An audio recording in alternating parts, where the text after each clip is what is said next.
Christmas approaches, yet nothing could be less festive than the dreary weather towards the end of 1862. Displeased with the inactivity of McClellan, Lincoln directs Union General Burnside to go on the offensive and attack Richmond. Union guns shell Fredericksburg, setting the town on fire. The Union Army crosses the river and loots the city. Lee now has 75,000 men on the heights overlooking the burning city. Lee can't believe the Union would dare attack his well-fortified positions, but he misjudges Burnside's recklessness. The order is given. Burnside orders his men to attack Lee's two fronts.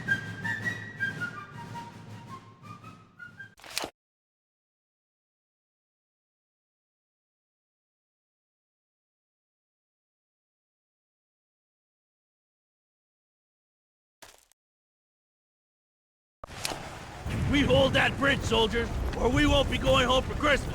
We'll be planted here till Judgment Day. When can we get this started? Everyone back home is counting on us.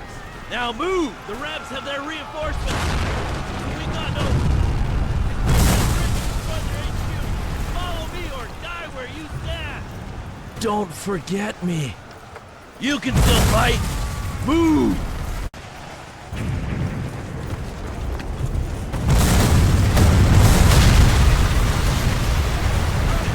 Hold this position at all costs. Rebs cross this bridge, they'll have to step over our dead bodies. Stand with me, boys! Keep going, man!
Got the entire brigade coming through here, and they've got to be safe. Godspeed.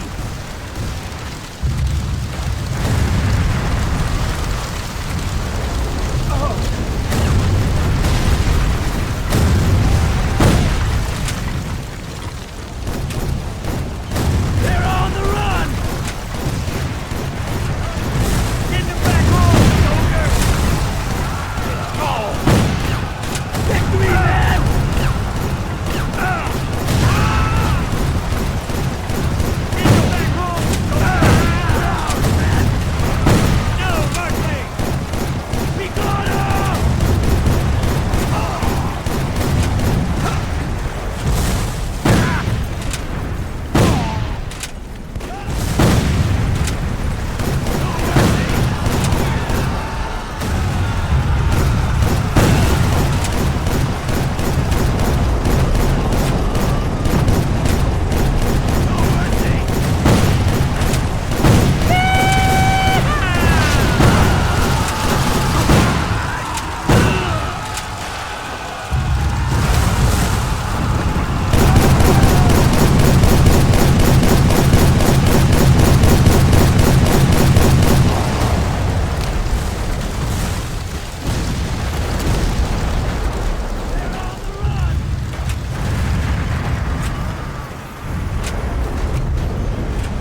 No mercy!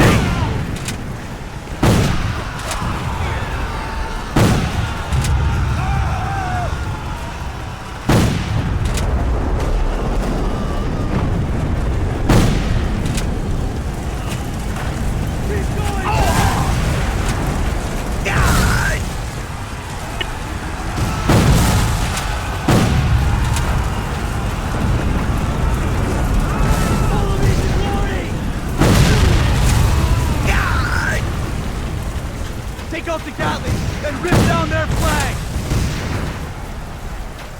Hurrah!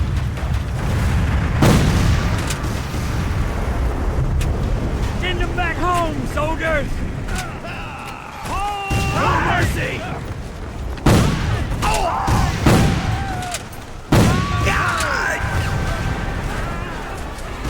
We got him!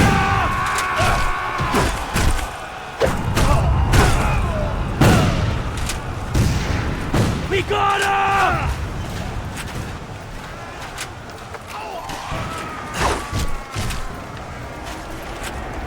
They're on the run!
No mercy!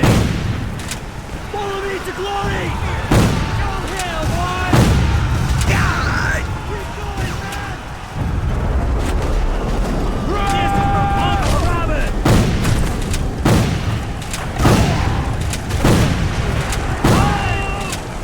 Give me all hell!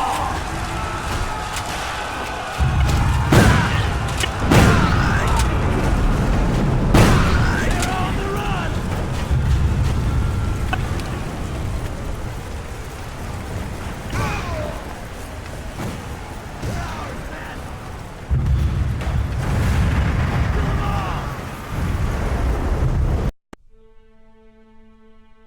In the south, the enemy line is broken, but J. Early's division saves the day for the Confederacy, and the Union Army is repulsed.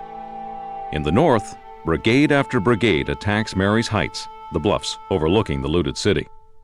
14 assaults are beaten back before Burnside realizes his folly. That night, the temperature drops below freezing. Survivors build shelters with the bodies of the dead. They are encamped there all night and the rest of the next day before they are ordered to withdraw. Openly weeping, Burnside wants to personally lead a new charge, but his officers talk him out of it. The slaughter is horrendous. The Union loses 12,600 men, the South 5,300. Lee remarks, "Fortunately, war is so horrible. Otherwise, we could fall in love with it." The survivors finally limp back across the Rappahannock. What had the great sacrifice and lives accomplished? No one could say.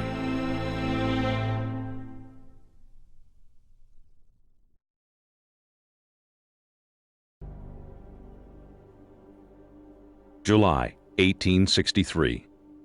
Confederate President Jeff Davis urges Lee to take the battle to the north. Lee sends Jeb Stuart around Union lines to invade the north in Pennsylvania. Stuart stumbles upon Gettysburg for no other reason than it warehouses boots, badly needed by his soldiers.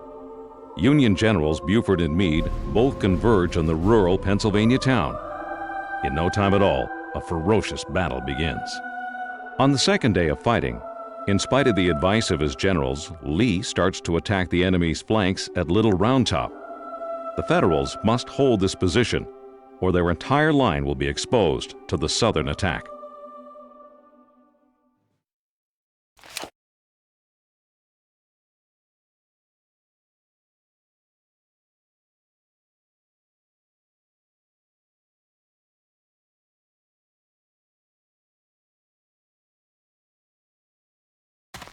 Soldier, a sizable line of Rebs is coming down on us fast. Use your sniper rifle to pick them off. It's the only chance we got!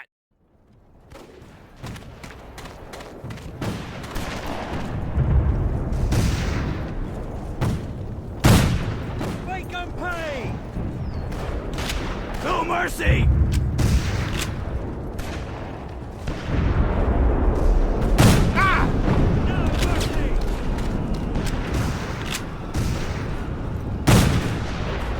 Mercy! No mercy! Follow me to glory!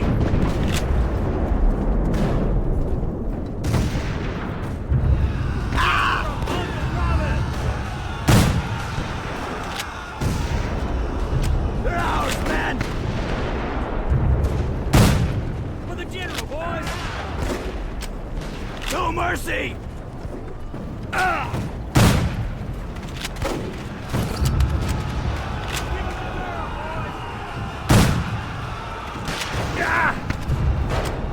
They're on the run! This is from Uncle Robin!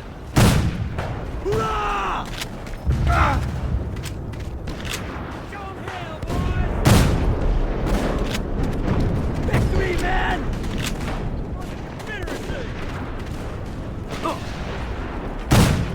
Hurrah! We go!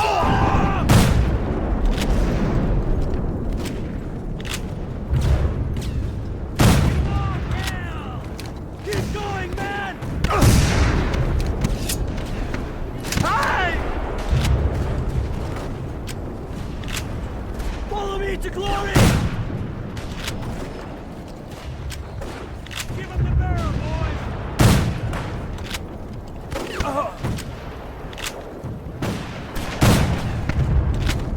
Hurrah! Let's strike from Bobby Lee! Hurrah! No mercy!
We've got to get out of here. Retreat to Little Round Top on the double. Eliminate every soldier on the way.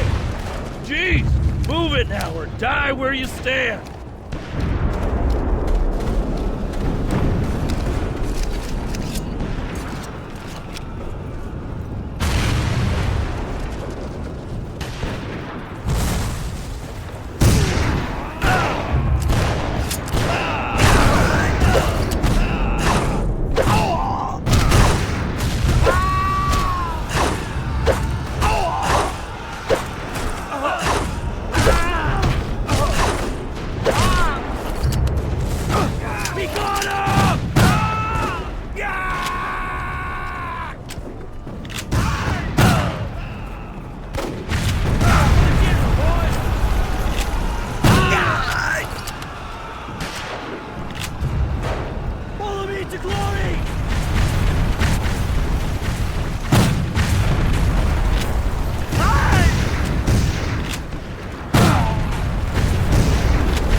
We got him! Take over the big Gatling gun, son. Mow down anything that isn't already dead.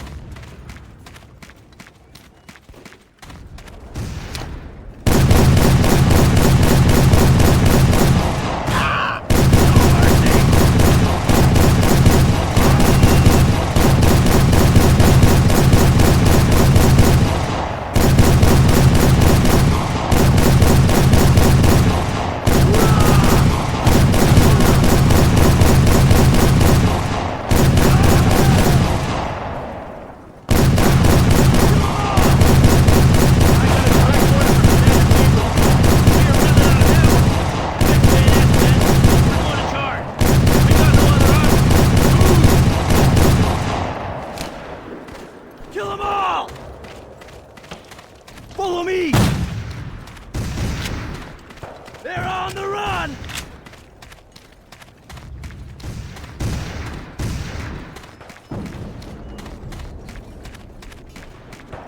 Fixed bayonets, men! We're going to charge!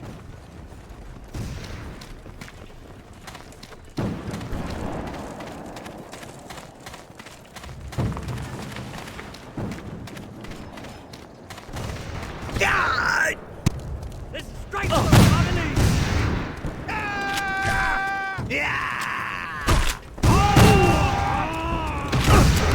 They're ours, man!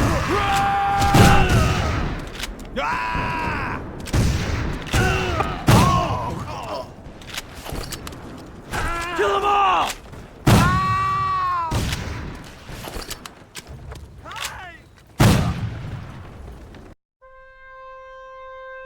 The third day of battle is no less fateful. Sensing victory, Lee orders General George Pickett to charge an open field, where behind a stone wall the Union Army holds Cemetery Ridge. At 2 p.m., Pickett begins his charge with 13,000 men. Red flags wave and bayonets shine in the July sun. It's an unimaginable slaughter. Single cannon blasts from the Union side kill a dozen packed-together bodies at once. The Confederates reach the stone wall at one place only. They are all captured or killed. Taking full responsibility for the disastrous charge, Lee will never again attempt to invade the North. 6,500 Confederates die or are taken prisoner. All in all, 51,000 men on both sides are killed during 3 days of warfare. Despite Lincoln's urgent pleas, Meade refuses to attack the retreating army. His own troops are too exhausted. No one knows it yet, but it's the beginning of the end for the Confederacy.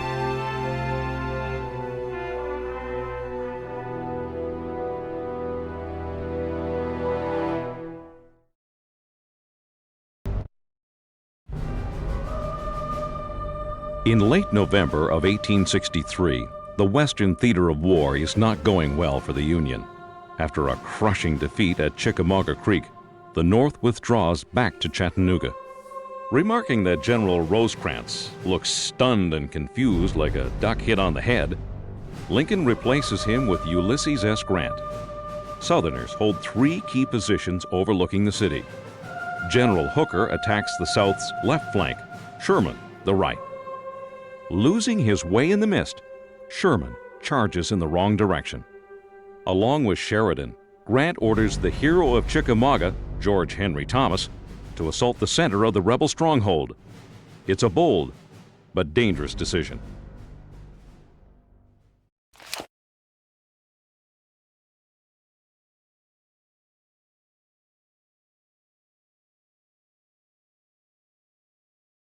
But skedaddling, you don't think I hate? But I got nowhere to go! My brother was killed at a bull run, and I'm on my path right afterwards. This is all I...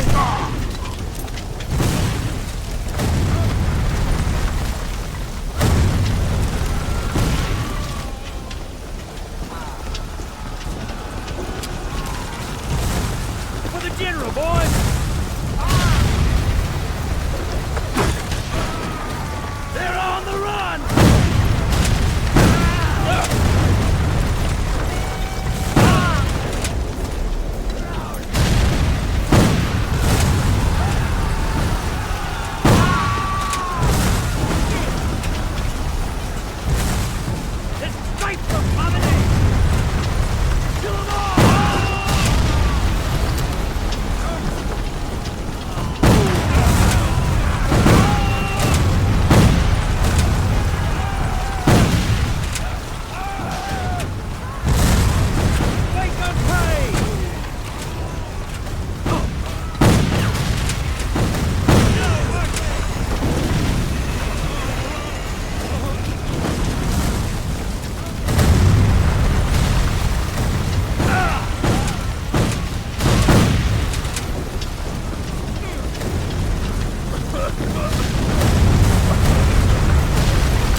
closer.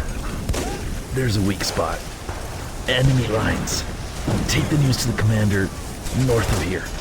Tell him to attack and breach their lines. I wish I could be there with you, son.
The commander is dead, but we will not give up.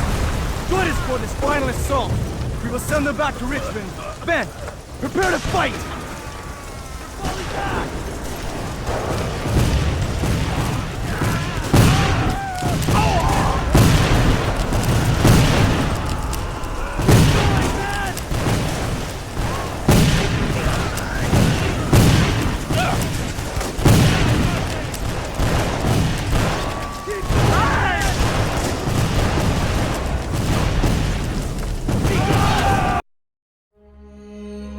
After capturing Lookout Mountain, General Phil Sheridan of the Union is so emboldened that he attacks the South's next stronghold, Missionary Ridge, without direct orders to do so. No matter. Nothing the Confederates can do is able to stop him. They withdraw after taking enormous losses. It's a great victory for the North, and the glory goes entirely to Grant, solidifying his hold as Lincoln's top commander. The South will not recover from this stunning defeat, which brings about Bragg's dismissal and opens up the path to the Southern heartland.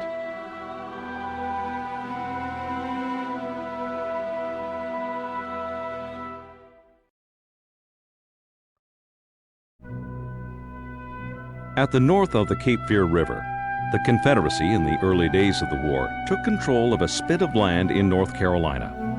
Fort Fisher keeps Union ships at a distance, allowing blockade runners to smuggle in provisions for the South. The entire survival of the Confederacy is dependent on its massive guns. On January 12, 1865, the Union makes its second all-out assault on the fort.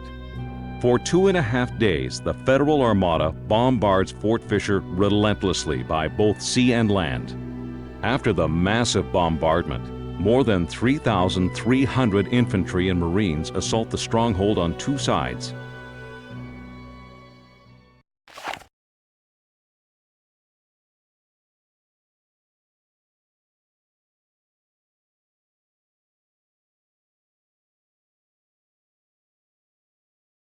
You will secure the landing zone and eliminate all resistance. I want every one of you to meet me there. Wait at the wall breach for further orders. Forward!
buddy. This is nothing but a...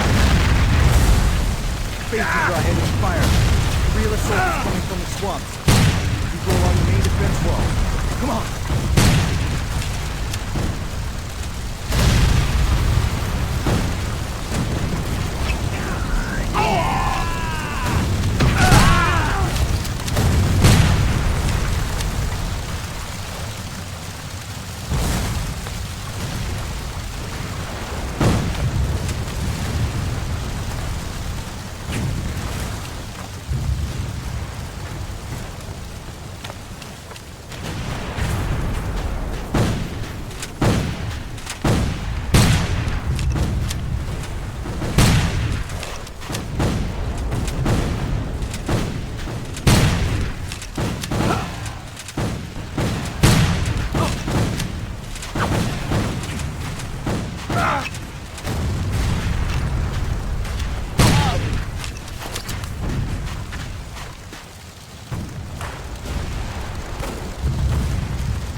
I'm hit, so it's all up to you. Here's a pack of explosives, just in case.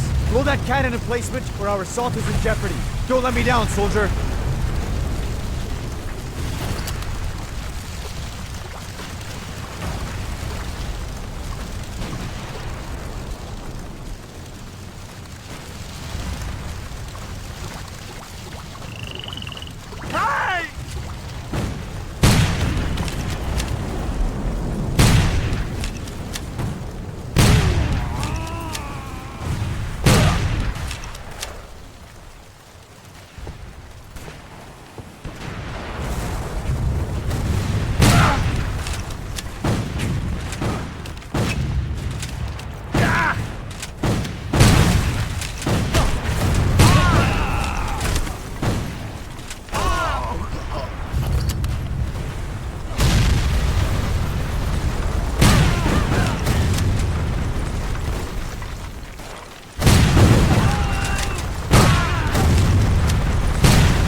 The assault on the west side of the fort is victorious.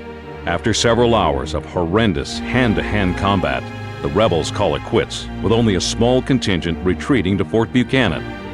It doesn't take long for them to surrender as well. Wilmington, North Carolina is taken within weeks. Once supplies to the Confederacy are cut, the end is in sight for the Confederacy.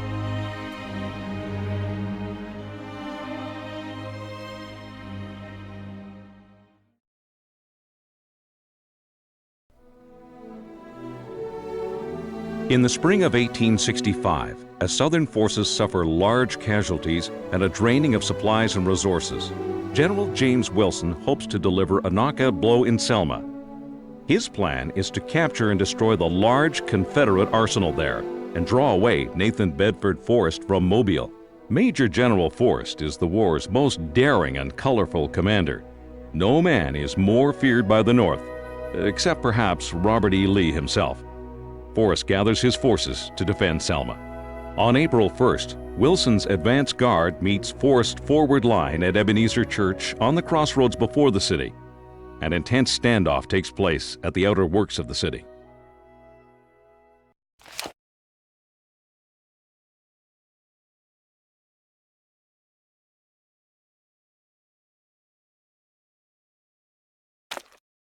Soldiers, we've encountered fierce resistance by Ebenezer Church.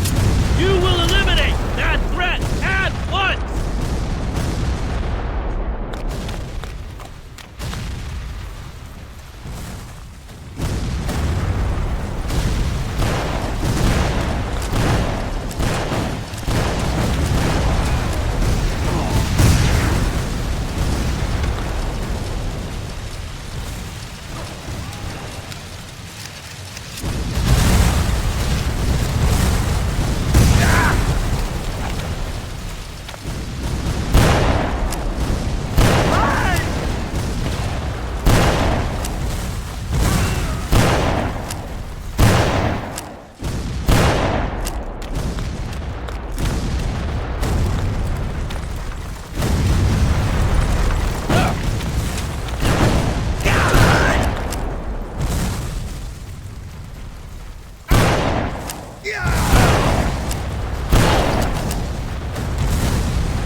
Here is a note with orders for the squads in the nearby fort. It is imperative that they get them. Great offensive on the city is about to begin. Don't let us down!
I'll give you cover, buddy. You gotta move through them trees and meet up with the commander. Don't worry none about me. You just do it.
Show me the note, soldier. This call's about to begin?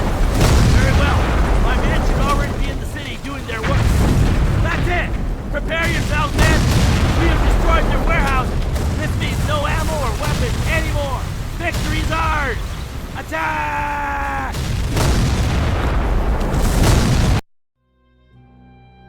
Finally, Selma's fortifications fall. General Wilson himself leads a mounted charge forward. After a day of vicious combat, Selma is in the hands of the Union. In the darkness, the Confederates flee.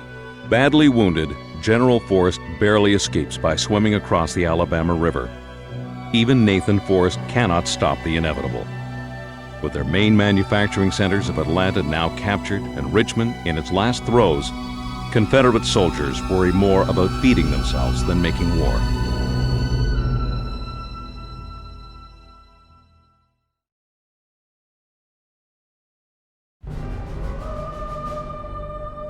A city on the south side of the Appomattox River, Petersburg is the South's last stronghold between Grant's army and Richmond, the capital of the Confederacy.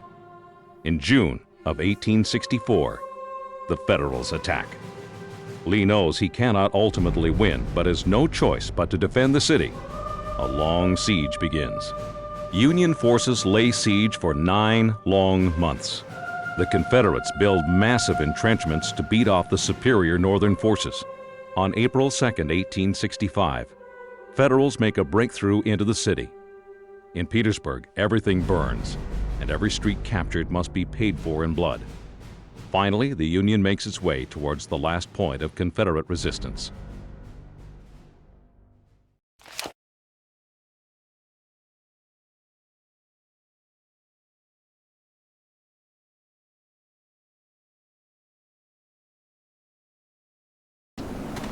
I want this entire area cleared of all hostile forces. Follow me to glory!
Cover now!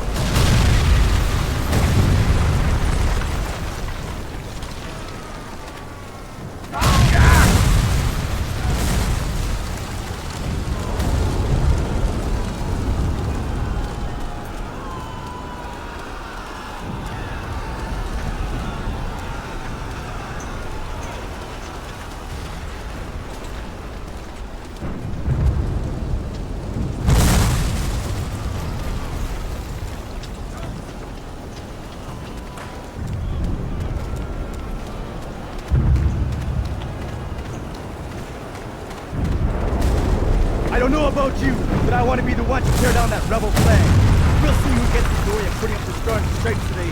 You with me?